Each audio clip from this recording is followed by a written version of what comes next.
मैंने तेरा नाम दिल रख दिया, मैंने तेरा नाम दिल।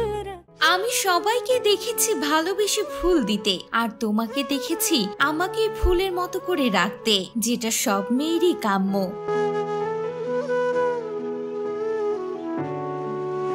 অতঃপর কাউকে ফুল দিলেই ভালোবাসা হয় না, সারা জীবন তাকে ফুলের মতো করে রাখাটাই ভালোবাসা। তাই ভুল মানুষের ফুল না খুঁজে ফুলের মতো মানুষ খুঁজো। এবার স্বামী ক্রিকেটার নাসির হোসেনের প্রশংসায় পঞ্চমুখ তামিমা সুলতানা। তার মনের বক্তব্য নিমিষের মধ্যে সোশ্যাল মিডিয়ায় ভাইরাল হয়ে গিয়েছে। হ্যাঁ ভিউয়ার্স, সুখী দম্পতি তামিমা সুলতানা ও ক্রিকেটার নাসির হোসেন। তাদের বিয়ের পরে নানানজন তাদেরকে নিয়ে ট্রোল করলেও সেসবকে উপেক্ষা করে দুজনেই দাম্পত্য জীবন বেশ উপভোগ করছেন। মাঝে মধ্যে স্বামীর প্রশংসায় পঞ্চমুখ হন তামিমা সুলতানা, পোস্ট করেন তাদের দুজনের সুন্দর সুন্দর মুহূর্ত।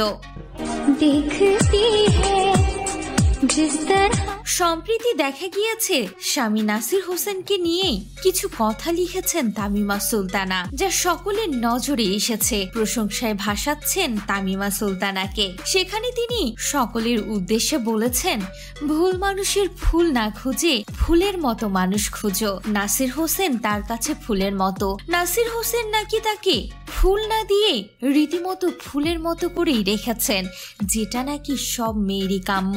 স্ত্রী হিসেবে কতটা ভালোবাসেন, কতটা সুখে রাখেন তাকে, তা তো তামিমা সুলতানার ভিডিও পোস্ট দেখেই বোঝা যায়।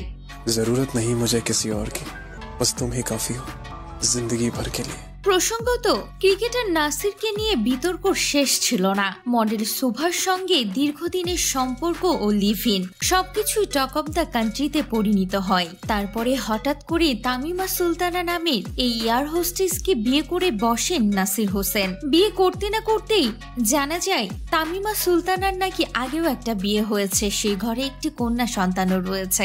এমনকি আগে স্বামীকে ডিভোর্স না দিয়ে নাসির নাকি তাকে বিয়ে করেছেন। সেসব বিতর্ক টক অব দ্য কান্ট্রিতে পরিণত হয়েছিল। তবে নাসির হোসেন এবং তামিমা সুলতানার ভালোবাসার কাছে সবকিছু হেরে গিয়েছে। এখন তারা সুখী দম্পতি, তাদের ঘরে একটি পুত্র সন্তানও রয়েছে। তো ভিউয়ার্স, আপনিও কি তামিমা সুলতানার সাথে একমত? ভুল মানুষের ফুল না খুঁজে ফুলের মতো মানুষ খোঁজা উচিত? অবশ্যই কমেন্ট করে জানাতে ভুলবেন না।